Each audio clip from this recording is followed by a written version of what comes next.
ചക്കിന് വെച്ചത് കൊക്കിന് കൊണ്ടു എന്നൊരു പഴഞ്ചൊല്ലുണ്ട്. അത് അക്ഷരാർത്ഥത്തിൽ ശരിയായിരിക്കുകയാണ് കോൺഗ്രസിൻ്റെ കാര്യത്തിൽ, പ്രത്യേകിച്ചും രാഹുൽ ഗണ്ഡിയുടെ കാര്യത്തിൽ.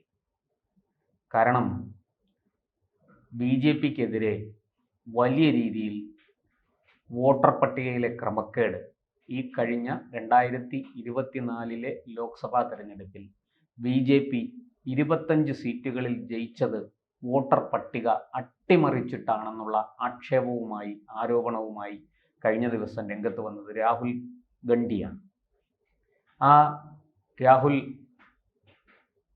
തെളിവുകൾ സഹിതം വലിയ രേഖകൾ ഇലക്ഷൻ കമ്മീഷനിൽ നിന്ന്, തെരഞ്ഞെടുപ്പ് കമ്മീഷനിൽ നിന്ന് കിട്ടിയത് എന്ന് അവകാശപ്പെടുന്ന രേഖകൾ സഹിതം പവർ പോയിന്റ് പ്രസന്റേഷൻ നടത്തിയാണ് ഇക്കാര്യമെല്ലാം മാധ്യമങ്ങൾക്ക് മുന്നിൽ വിശദീകരിച്ചത്.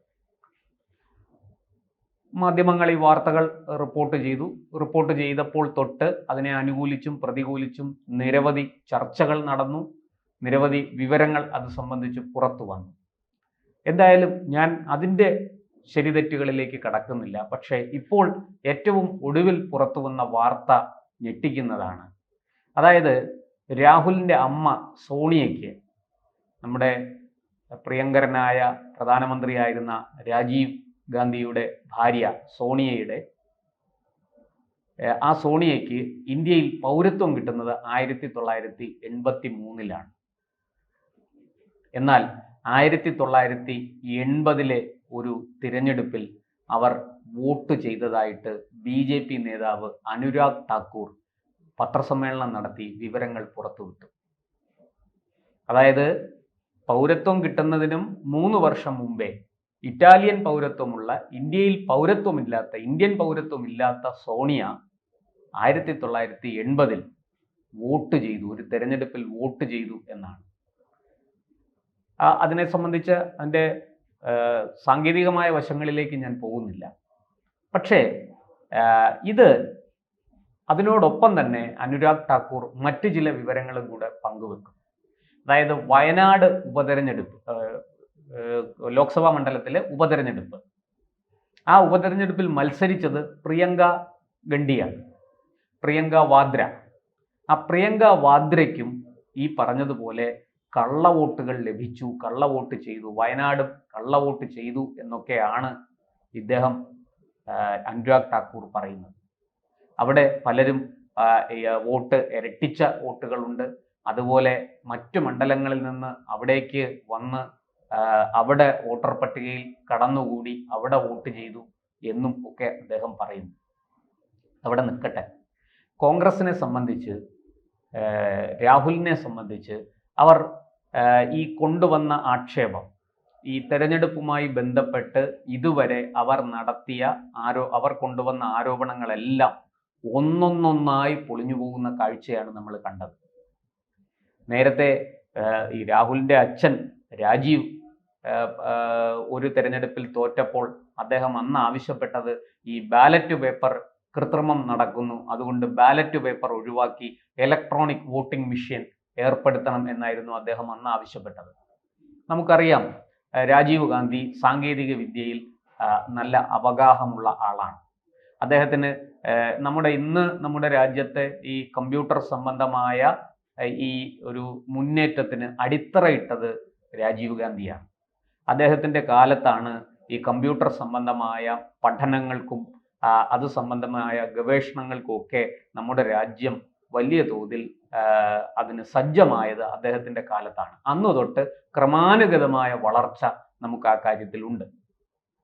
അപ്പോൾ സാങ്കേതിക വിദ്യയിൽ വളരെയധികം മുന്നിട്ട് നിൽക്കുന്ന രാജീവ് ഗാന്ധി തീർച്ചയായിട്ടും ഈ ഇലക്ട്രോണിക് വോട്ടിംഗ് മെഷീൻ കൊണ്ടുവരണമെന്നും അത് രാജ്യത്ത് നടപ്പാക്കണമെന്നും അതിലൂടെ വോട്ട് രേഖപ്പെടുത്തണമെന്നും ഒക്കെ അദ്ദേഹം ആവശ്യപ്പെടുക സ്വാഭാവികമാണ്. എന്നാൽ ഇപ്പോൾ അദ്ദേഹത്തിൻ്റെ മകൻ രാഹുൽ പറയുന്നത് ഈ ഇലക്ട്രോണിക് വോട്ടിംഗ് മെഷീൻ മുഴുവനും കള്ളത്തരമാണ്, അത് മാനിപ്പുലേറ്റ് ചെയ്യുന്നു, അതിൽ കൃത്രിമം നടക്കുന്നു, അതുകൊണ്ട് ഇലക്ട്രോണിക് വോട്ടിംഗ് മെഷീൻ ഒഴിവാക്കി പഴയതുപോലെ ബാലറ്റ് തിരിച്ചു കൊണ്ടുവരണം എന്നാണ്. ഇതിൽ ആര് പറയുന്നതാണ് നമ്മൾ ചെയ്യേണ്ടത് എന്ന ചോദ്യം ഉയരുകയാണ്. രാജീവിനാണോ ബുദ്ധിയും വൈഭവവും കൂടുതലുണ്ടായിരുന്നത്, അതോ രാഹുലിനാണോ എന്ന ചോദ്യമാണ് പാവപ്പെട്ട വോട്ടർമാർ ഉയർത്തുന്നത്. ഒരു അച്ഛൻ പറയുന്നു ബാലറ്റ് പേപ്പർ വേണ്ട, ഇലക്ട്രോണിക് വോട്ടിംഗ് മെഷീൻ വേണം. മകൻ പറയുന്നു ഇലക്ട്രോണിക് വോട്ടിംഗ് മെഷീൻ കള്ളത്തരമാണ്, കൃത്രിമം നടക്കുന്നു, അതുകൊണ്ട് പഴയതുപോലെ ബാലറ്റ് മതി എന്ന്. തങ്ങൾ ജയിക്കുമ്പോൾ സംവിധാനം നല്ലതും തങ്ങൾ തോൽക്കുമ്പോൾ ആ സംവിധാനം പിഴവുകൾ ഉള്ളതും എന്ന ഈ നയം നല്ലതാണ് എന്ന് തോന്നുന്നില്ല. എന്തായാലും ഈ സോണിയയുടെ പൗരത്വം ലഭിക്കുന്നതിന് മുമ്പുള്ള വോട്ട് രേഖപ്പെടുത്തലും അതുപോലെ തന്നെ വയനാട് മണ്ഡലത്തിൽ ഉപതെരഞ്ഞെടുപ്പിന് ഈ പറയുന്നത് പോലെ ഇത്തരം കുഴപ്പങ്ങൾ, ഇരട്ട വോട്ടുകൾ ചേർത്തത്, മറ്റു മണ്ഡലങ്ങളിലെ ആൾക്കാരെ അവിടെ എത്തിച്ച് വോട്ട് ചെയ്യിച്ചത്, ഇങ്ങനെയൊക്കെയുള്ള നിരവധി കാര്യങ്ങളുണ്ട്. ഈ ആരോപണം ഇപ്പോൾ ഉയർന്നിരിക്കുന്നത് കോൺഗ്രസിന് തന്നെ കനത്ത തിരിച്ചടിയായിരിക്കുകയാണ്. അതിൻ്റെ കൂടെ നമുക്കറിയാം ഈ എറണാകുളം ലോക്സഭാ മണ്ഡലത്തിലും ഇതുപോലെ വലിയ തോതിൽ വോട്ടുകൾ ചേർത്തിരിക്കുന്നു. ഇതര സംസ്ഥാന തൊഴിലാളികളാണ് അത്തരത്തിൽ വോട്ട് ചേർത്തത് എന്ന് നമുക്ക് പ്രാഥമിക അന്വേഷണത്തിൽ തന്നെ വിവരം ലഭിക്കുന്നുണ്ട്. ഒരേ അഡ്രസ്സിൽ 50ഉം 60ഉം വോട്ടുകൾ ചേർത്തിരിക്കുന്നു, 20ഉം 30ഉം വോട്ടുകൾ ചേർത്തിരിക്കുന്നു. ഇതൊക്കെ ഈ പറയുന്നത് പോലെ ഇതര സംസ്ഥാന തൊഴിലാളികൾ ഇവിടെ വോട്ടവകാശം നേടിയിട്ട് അവർ വോട്ട് ചെയ്തതാണ് എന്ന് വ്യക്തം. ഈ ഇതര സംസ്ഥാന തൊഴിലാളികൾ തിരിച്ച് തങ്ങളുടെ നാട്ടിലേക്ക് പോയിട്ട്, കാരണം തെരഞ്ഞെടുപ്പ് പലയിടത്തും പല ഘട്ടങ്ങളിലായിട്ടാണ് നടക്കുന്നത്, കയ്യിലെ മഷി മായ്ക്കാനുള്ള സംവിധാനമൊക്കെ നമ്മുടെ നാട്ടിൽ പലർക്കും ഉണ്ട് എന്നാണ് പറയപ്പെടുന്നത്. എനിക്കറിയില്ല, ഞാനിതുവരെ വോട്ട് ചെയ്തതിനു ശേഷം എൻ്റെ വിരലടയാളം ഞാൻ മായ്ച്ചു കളഞ്ഞിട്ടില്ല, മായ്ക്കാൻ സമ്മതിച്ചിട്ടുമില്ല.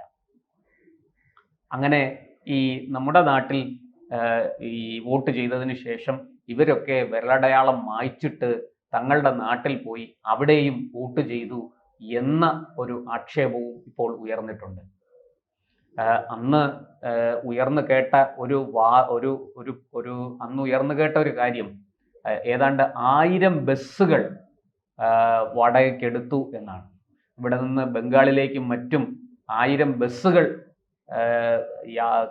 യാത്ര ചെയ്തു, ഇവിടെ നിന്ന് സഞ്ചരിച്ചു എന്നാണ്, പോയി വന്നു എന്നാണ് കേട്ടത്.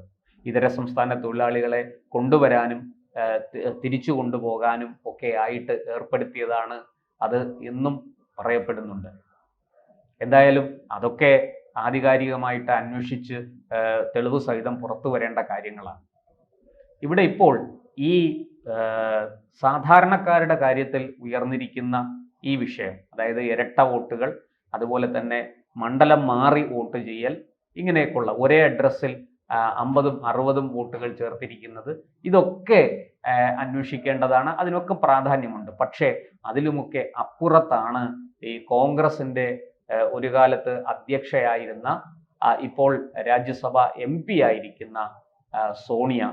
അവർ ഇന്ത്യൻ പൗരത്വം ലഭിക്കുന്നതിന് മുമ്പ് ഇന്ത്യയിലെ തെരഞ്ഞെടുപ്പ് പ്രക്രിയയിൽ പങ്കാളിയായെന്നും വോട്ട് ചെയ്തെന്നുമുള്ള വാർത്ത ഞെട്ടിക്കുന്നത് തന്നെയാണ്, ഒരു സംശയവുമില്ല. എന്തായാലും ഇത് സംബന്ധിച്ച് ഇതിൻ്റെ ഉള്ളുകള്ളികൾ പുറത്തു വരേണ്ടതുണ്ട്.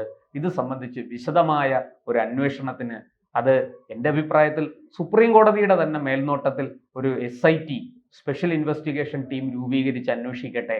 ഈ കഴിഞ്ഞ 40ഓ 50ഓ വർഷത്തെ വോട്ടെടുപ്പുകളെ കുറിച്ചൊക്കെ അന്വേഷിക്കട്ടെ. പരാതിയുള്ളവർ തീർച്ചയായിട്ടും പരാതിപ്പെടണം. അപ്പോൾ ഇതിൻ്റെ സത്യാവസ്ഥ പുറത്തു വരും. അത് ആരൊക്കെ എപ്പോഴൊക്കെ എവിടെയൊക്കെ വോട്ട് അനധികൃതമായിട്ട് ചെയ്തു എന്നുള്ളത് അറിയേണ്ടത് തന്നെയാണ്. വലിയ ബൃഹത്തായ ഒരു അന്വേഷണമാണ് വേണ്ടത് എന്ന് വ്യക്തമാണ്. അത്ര എളുപ്പമല്ല.